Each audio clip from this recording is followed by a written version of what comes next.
Seguindo então com o nosso estudo do livro O Céu e o Inferno, a Justiça Divina segundo o Espiritismo. Essa é a tradução da primeira edição francesa de Allan Kardec, ou seja, a original. Paris, 6 de fevereiro de 1865, 3 dias após a sua morte. Estava certo de que pensaria em evocar-me logo após a minha libertação, mantendo-me pronta para atendê-lo porquanto não passei pela perturbação. Só os que têm medo são envolvidos por trevas densas. Se vocês lembram, é o caso daquela garota, aquela senhora pintora que estava cega, não é? Ela passou com facilidade para o plano espiritual. Mas continuando. Pois bem, meu amigo, agora estou feliz. Estes pobres olhos que se haviam enfraquecido, deixando-me apenas a lembrança de prismas que haviam colorido minha juventude com o seu brilho cintilante, abriram-se aqui, reencontram-se os grandiosos horizontes que alguns dos seus grandes artistas realizavam em suas imprecisas reproduções, mas cuja realidade majestosa e severa, todavia, cheia de encantos, está moldada pela mais completa realidade. Há apenas 3 dias que estou morta. Sinto que sou artista. Minhas aspirações com relação ao ideal da beleza na arte eram apenas a intuição das faculdades que eu havia estudado e adquirido em outras existências e que se desenvolveram na última. Quando é preciso que eu faça, porém, para reproduzir uma obra-prima digna da grandiosa cena que impressiona vivamente o espírito que chega à região da luz? Pincéis, pincéis. Eu provarei ao mundo que a arte espírita é o coroamento da arte pagã, da arte cristã, que ora corre riscos, e que somente o espiritismo está reservada à glória de fazê-la reviver com todo o seu brilho neste deserdado mundo. Não falemos mais da artista, falemos agora da amiga. Por que, boa amiga, senhora Allan Kardec, afetou-a assim com a minha morte? Sobretudo porque a amiga bem conhecia as decepções e as amarguras de minha vida, devendo então, ao contrário, estar alegre ao ver que não tenho mais que beber da taça amarga das dores terrestres, que esvaziei até o fim. Acredite, os mortos são mais felizes que os vivos, e chorar por eles é duvidar da verdade do Espiritismo. Esteja certa de que me verá novamente. Parti primeiro porque minha tarefa estava terminada cá na terra, onde cada um tem uma tarefa a cumprir. Quando a sua houver acabado, virá repousar por um tempo junto a mim, para recomeçar em seguida, se assim for preciso, pois nada permanece inativo na natureza. Cada um tem as tendências próprias, às quais obedece, lei suprema que demonstra o poder do livre-arbítrio. Assim, boa amiga, indulgência e caridade, que delas todos nós necessitamos mutuamente, seja no mundo visível ou no invisível. Sob essa divisa, tudo há de transcorrer bem.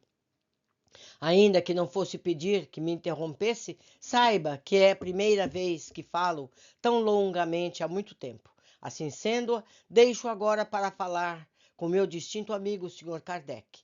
Quero agradecer-lhe as afetuosas palavras que dirigiu à amiga que o precedeu no túmulo, porque tivemos a ponto de partirmos juntos para o mundo onde me encontro, meu bom amigo. Alusão ela fazia à enfermidade de que falava o doutor Demeur. Kardec estava adoecido por excesso de trabalho. Então é por isso que ela diz que por pouco eles não vão juntos para o plano espiritual. Continuando, que teria dito ela, a companheira bem-amada de seus dias, caso os bons espíritos não tivessem posto a situação em ordem? Aí estão é que ela teria chorado e gemido, e eu a teria compreendido. Mas também é preciso que ela esteja atenta para que não fique o amigo novamente exposto ao perigo antes de haver terminado o seu trabalho de iniciação espírita, sem o que ocorre o risco de chegar muito cedo entre nós e de ver, qual Moisés, apenas de longe a terra prometida. Tenha então cuidado, é uma amiga que o previne. Devo ir agora, retomar mais de perto os meus queridos filhos. Verei, depois, além-mar, se minha ovelha viajante finalmente chegou ao porto, ou se é joguete da tempestade. Refere-se ela a uma de suas filhas que vivia na América. Que os bons espíritos a protejam. Vou juntar-me a eles, tal qual o fim. voltaremos a conversar, já que sou falador incansável, como podem lembrar. Adeus, estão bons e caros amigos, até breve. Viúva Foulon. A senhora Foulon é muito prolixa mesmo. Segunda mensagem dela. Querida senhora Foulon, estou muito feliz pela comunicação que transmitiu outro dia e com a promessa de continuarmos nossas conversas. Pude reconhecê-la perfeitamente na comunicação, pois falou sobre coisas que o médium ignorava e que só da senhora poderiam vir, pois sua linguagem afetuosa conosco é bem aquela que sua alma bondosa. Há em suas palavras, porém, uma segurança, um equilíbrio, uma firmeza que não lhe conhecia quando viva. Sendo de seu conhecimento que a este respeito tomei a liberdade de adverti-la mais de uma vez em certas circunstâncias. É verdade, mas desde que me vi gravemente doente, recuperei a firmeza de espírito perdida pelas mágoas e vicissitudes que por vezes me haviam tomado temerosa durante a vida. Disse para mim mesma: tu és espírita, esquece a terra, prepara-te para a transformação do teu ser, vê pelo pensamento a senda luminosa que tua alma deve seguir ao deixar teu corpo e que a conduzirá feliz e livre para as esferas celestes onde tu deves doravante viver. Dirá ao Senhor que era um tanto presunçoso de minha parte contar com a felicidade perfeita ao deixar a terra. Mas eu tinha sofrido tanto que deveria ter expiado muitas faltas dessa existência e das precedentes. Essa intuição não me enganara, e foi ela quem me deu a coragem, a calma, a firmeza nos últimos instantes. Tal firmeza, naturalmente, ampliou-se quando, após a minha libertação, vi minhas esperanças realizadas. Poderia descrever-vos agora o meu passamento ou seu despertar, assim como as primeiras impressões? Eu sofri, mas o meu espírito foi mais forte que o sofrimento material que lhe impunha o desligamento. Encontrei-me, pós o último suspiro, como em síncope. Não tenho nenhuma consciência de meu estado, sem pensar em nada, em que uma vaga sonolência que não era nem sono no corpo, nem o despertar da alma. Fiquei assim durante muito tempo. Depois, como se saísse de um longo desmaio, acordei lentamente entre irmãos que não conhecia. Entreteram-me generosamente seu cuidado e apreço, mostraram-me um ponto no espaço que parecia uma estrela brilhante, dizendo: é para lá que tu vais conosco, não pertences mais à terra. Recobrei então a memória, apoiei-me neles e, como um grupo gracioso que se lança na direção de esferas desconhecidas, mas com a certeza que lá encontrara a felicidade, subimos e subimos enquanto a estrela agigantava-se. Era um mundo feliz, um mundo superior, onde sua boa amiga vai enfim encontrar o repouso. Digo repouso com relação às fadigas corporais que sofri, as vicissitudes da vida terrestre, e não a indolência do espírito, porque a atividade é uma satisfação para o espírito. A senhora deixou então em definitivo a terra? Deixo ainda na terra muitos seres que me são queridos para retirar-me dela definitivamente. Porquanto à terra voltarei em espírito, porque tenho uma missão a cumprir junto de meus filhinhos. Sabe muito bem, aliás, que nenhum obstáculo se opõe aos espíritos que estacionam nos mundos superiores à terra, venham visitá-la. A posição em que se encontra não deveria enfraquecer suas relações com aqueles que deixou na terra? Não, meu amigo. O amor aproxima as almas. Creia-me, na terra pode-se estar mais perto dos que atingiram a perfeição do que aqueles cuja inferioridade e egoísmo fazem com que gravitem ao redor da esfera terrestre. A caridade e o amor são dois motores de poderosa atração. Constituem o laço que cimenta a união das almas, ligadas entre si, fazendo-a persistir apesar das distâncias e dos lugares. A distância só existe para corpos materiais, não existe para os espíritos. Aqui uma nota. As propriedades do fluido perispiritual se ampliam pela elevação do espírito. Os imperfeitos, apegados à matéria, vivem a ilusão de que a vida espiritual é semelhante à vida corpórea, ficando limitados em seu raio de ação. Os mais evoluídos, pela expansão do campo espiritual, percebem e agem à distância simultaneamente em diversos pontos do universo. Por esse meio, manifestam seus pensamentos, seus sentimentos sendo o amor a força de união que os une em numerosos grupos para cumprir suas missões, compartilhando a condição de felicidade conquistada por seus esforços. Foi uma nota do editor. Quinta questão é o espírito. Que ideia tem agora de seus trabalhos referentes ao espiritismo? Responde ela. Vejo que tem sob seu encargo muitas almas, fardo difícil de carregar, mas enxergo o objetivo e sei que vai alcançá-lo. Vou ajudá-lo no que for possível, com os meus conselhos de espírito, para que possa transpor as dificuldades que lhe aparecerão, induzindo-o oportunamente a tomar certas medidas apropriadas para ativar, durante a vida, o movimento renovador impulsionado pelo espiritismo. Seu amigo Demeur, unido ao espírito de verdade, que eu lembro aqui que se trata de João Batista, ser-lhe-á ainda mais útil. Ele é mais sábio e mais ponderado do que eu. Mas como sei que a assistência dos bons espíritos o fortalece, sustentando-o no trabalho, creia que a minha ajuda há de ser-lhe estar assegurada por toda parte e para sempre. Sexta questão. Pode-se deduzir que algumas de suas palavras que não dará uma cooperação pessoal muito ativa à obra do Espiritismo? Responde ela, engana-se. É que vejo tantos outros espíritos mais capazes do que eu para tratar dessa importante questão, que um sentimento invencível de timidez impede-me, por ora, de responder-lhe conforme seus desejos. Isso talvez aconteça. Hei de ter mais coragem e arrojo. Mas antes é necessário que eu amplie os meus conhecimentos. Há somente 4 dias morri. Ainda estou sob o encanto do deslumbramento que me cerca. Compreende isso, meu amigo? Não me é possível demonstrar as novas sensações que experimento. Tive que me esforçar para subtrair-me da fascinação que exercem sobre o meu ser as maravilhas que admiro. Não posso senão adorar e bendizer a Deus com suas obras, mas isso passará. Asseguraram-me os espíritos que logo estarei acostumada a todas essas magnificências e poderei então, com a minha lucidez de espírito, tratar de todas as questões relativas à renovação terrestre. Ademais, em paralelo a tudo isso, lembre-se, sobretudo, que tenho neste momento uma família a consolar. Adeus e até breve. Sua boa amiga que o estima e há de estimá-lo sempre, meu mestre, porque devo-lhe a única consolação durável e verdadeira que experimentei na terra. Viúva Foulon. Temos ali uma nota que diz: enquanto encarnados, pensamos por meio da atividade consciente do cérebro, que representa a personalidade. Quando a alma se emancipa, como durante o sono, passa a pensar pela consciência do espírito liberto, ou individualidade. Todavia, por estar encarnado, essa lucidez limita-se segundo ao despreendimento e o grau evolutivo do ser.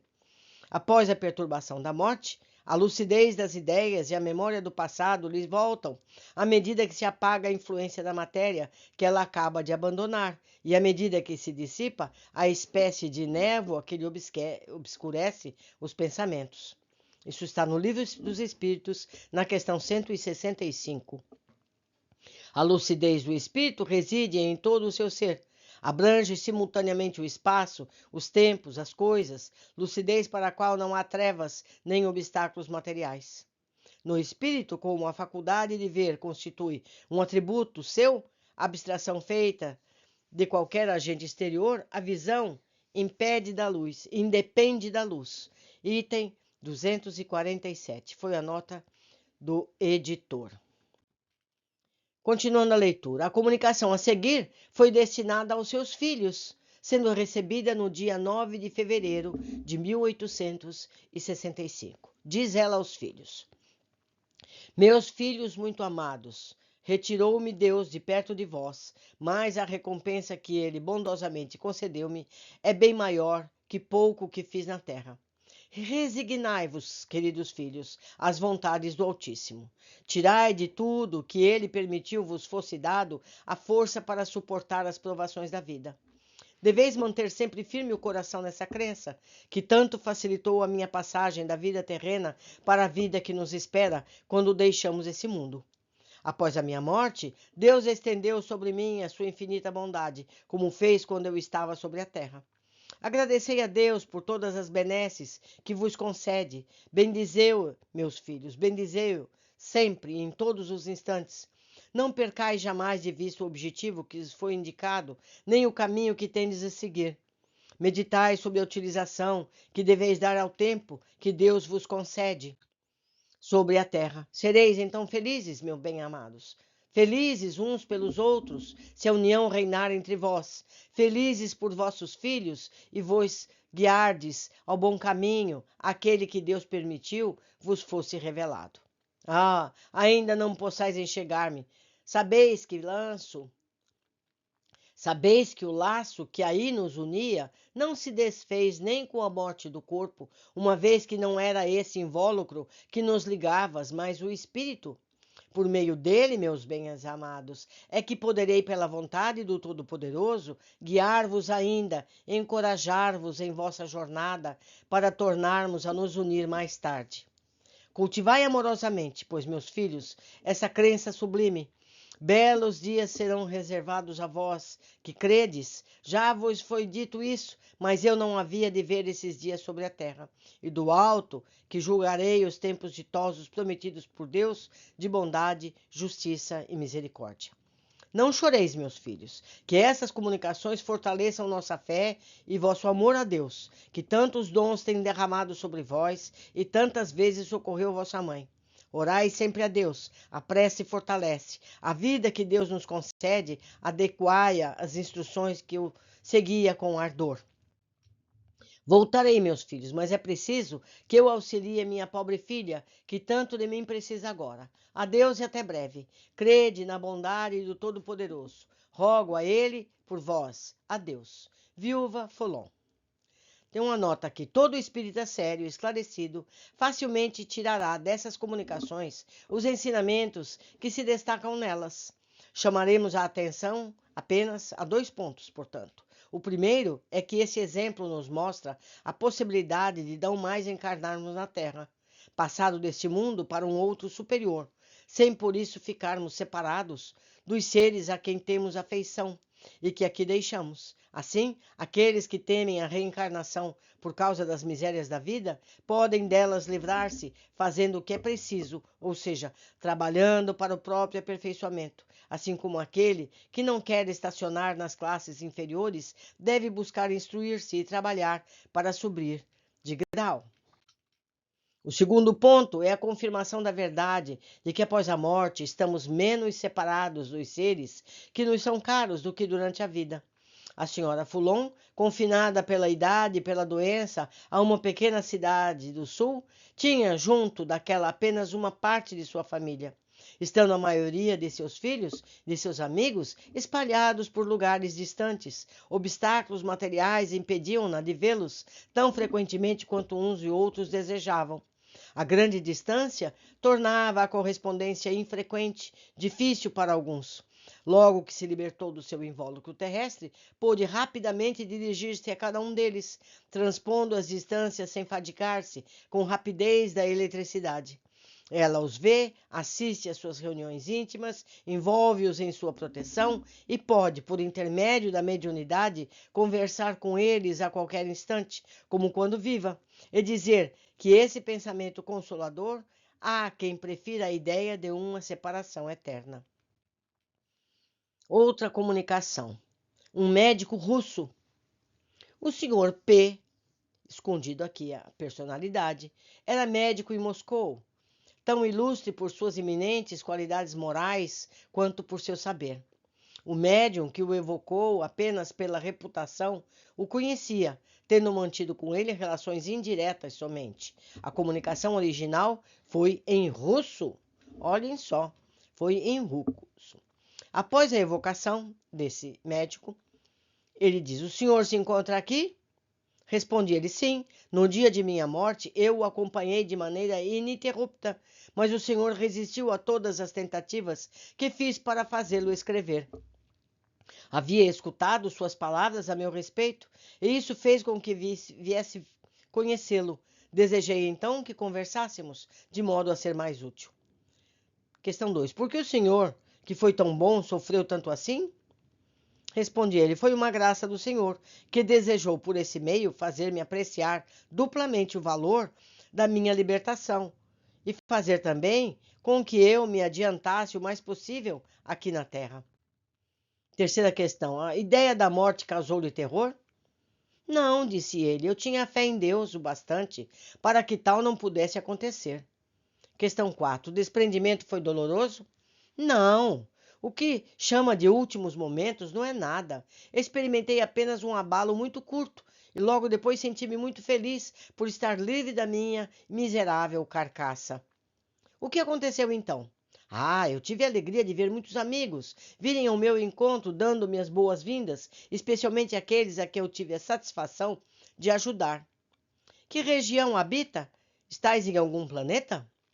Tudo o que não é um planeta constitui o que chamais de espaço, e é nele que estou. Mas quantas gradações nessa imensidade que o homem não pode fazer ideia. Quantos degraus dessa escala de Jacó, que vai da terra ao céu, ou seja, da encarnação aviltante em um mundo inferior como o vosso, até a depuração completa da alma. Lá onde estou só se chega depois de muitas provas, em outras palavras, após muitas encarnações. Questão 7. Sendo assim, o Senhor teve então muitas existências? Como poderia ser de outro modo? Não há exceções na ordem imutável estabelecida por Deus. A recompensa só pode vir após a vitória obtida na luta. E quando a recompensa é grande, é preciso necessariamente que a luta também tenha sido. Mas a vida humana é tão curta que a luta é travada apenas em certos intervalos, que são as diferentes existências sucessivas. Ora, como estou num dos graus elevados, é certo que atingi esta felicidade por uma continuidade de lutas nas quais Deus permitiu que me saísse vitorioso algumas vezes. Em que consiste a sua felicidade? Isso é mais difícil de fazê-lo compreender. A felicidade de que desfruto é um contentamento extremo de mim mesmo, não pelos meus méritos, porque isso seria orgulho. E o orgulho é próprio de espíritos atrasados, mas um contentamento, por assim dizer, imenso no amor de Deus, no reconhecimento da sua bondade infinita. É a alegria profunda de contemplar o bem, de poder dizer, talvez eu tenha contribuído para o aperfeiçoamento de algum daqueles que se elevam na direção do Senhor. Fica-se como que identificado com o bem-estar, numa espécie de fusão do espírito com a bondade divina. Tem-se o dom de ver os espíritos mais elevados, de compreendê-los em suas missões e de saber que também os alcançaremos. No infinito imensurável, podemos entrever as regiões resplandecentes do fogo divino a ponto de sermos ofuscados, mesmo contemplando-as através do céu, do véu que ainda as envolve. Mas o que digo? Compreende minhas palavras? Acredita que esse fogo de que lhe falo seja semelhante ao sol, por exemplo? Não, não. É algo indescritível ao ser humano, porque as palavras descrevem apenas os objetos, as coisas físicas ou metafísicas de que ele tem conhecimento, através da memória ou pela intuição da sua alma. Ao passo que, não podendo ter a memória do que lhe é absolutamente desconhecido, não existem termos que lhe permitam compreender. Mas saiba que já é uma imensa alegria pensar que se pode progredir infinitamente. Nona questão. Disse gentilmente que quer ser útil a mim pessoalmente. Pergunto-lhe em quê? Respondi ele: posso ajudá-lo em seus desfalecimentos, sustentá-lo nos momentos de desânimo, consolá-lo em suas aflições. Se a sua fé vier a vacilar, enfraquecida por alguma comoção, chame por mim. Deus há de dar-me palavras que o façam lembrar dele, e ele reconduzindo-o. Se o sentir prestes a sucumbir sob o peso das más tendências, chame por mim, eu o ajudarei a carregar a sua cruz, assim como já outrora Jesus foi auxiliado a levar a dele, aquela que nos devia proclamar tão solenemente a verdade e a caridade. Se sentir vacilar sob o peso das aflições, sentindo-se tomado pelo desespero, chame por mim, Eu ainda virei tirá-lo desse abismo, falando-lhe de espírito para espírito, chamando-o aos deveres assumidos, não por considerações sociais e materiais, mas pelo amor que perceberás de mim, amor que Deus pôs em meu ser para ser transmitido àqueles que dele podem fazer uso para a própria salvação. Sem dúvida, o Senhor conta com amigos na terra, os quais, compartilhando as suas dores, talvez já o tenham socorrido. Nos momentos de aflição, não vai procurá-los, levando-lhes seus lamentos e lágrimas, e deles recebendo, em troca de sua afeição, conselhos, apoio e afeto? Pois bem, acredite que um amigo daqui também pode ser benéfico. É, portanto, uma consolação poder dizer: quando eu morrer, meus amigos da terra estarão junto de mim, orando e chorando por mim, mas meus amigos do espaço estarão aguardando no limiar da vida para vir sorridentes conduzir-me ao lugar que eu houver merecido por minhas virtudes. 10ª questão: por que mereceria a proteção que me deseja dispensar? Responde ele: estou aqui porque me afeiçoei ao Senhor desde o dia de minha morte. Eu o identifiquei como espírita, bom médium, adepto e sincero, e como entre aqueles que deixei no mundo inicialmente, consegui ver apenas o Senhor. Logo resolvi contribuir para o seu progresso, o que é de seu interesse sem dúvida, mas ainda mais do interesse daqueles a quem deve instruir no conhecimento da verdade. Como vê, Deus o ama a ponto de torná-lo um missionário. Pouco a pouco, todos os que estão à sua volta partilham de suas crenças, dos mais aos menos rebeldes. Todos o escutam e um dia há de vê-los crer em suas palavras. Caminhe sempre, incansável, apesar das pedras na estrada. Conte comigo como um bastão de apoio nas horas de fraqueza. 11ª questão. Não ouso acreditar que mereça tão grande favor. E responde o médico: certamente ainda está longe da perfeição. Mas o seu entusiasmo na propagação da benfazeja doutrina, o cuidado em sustentar a fé daqueles que o escutam, pregando a caridade, a bondade, a benevolência, mesmo quando lhe fazem mal, sua resistência aos próprios instintos de cólera, a que poderia facilmente dar aso contra aqueles que o atormentam ou desconhecem as suas intenções, todos esses fatores vêm, felizmente, servir de atenuante do que tem ainda de mal em si. Fique sabendo, aliás, que o perdão é um poderoso atenuante. Deus o acumula de graças através da faculdade que lhe foi concedida, cabendo-lhe ampliá-la pelo esforço próprio, a fim de cooperar mais eficazmente na salvação do próximo. Vou deixá-lo agora, mas saiba que pode contar comigo. Trate de moderar suas ideias terrestres e venha ter mais frequentemente com seus amigos daqui. Meus amigos, essa comunicação nos deu tantas informações, tantos conselhos para nossas próprias vidas, não é mesmo?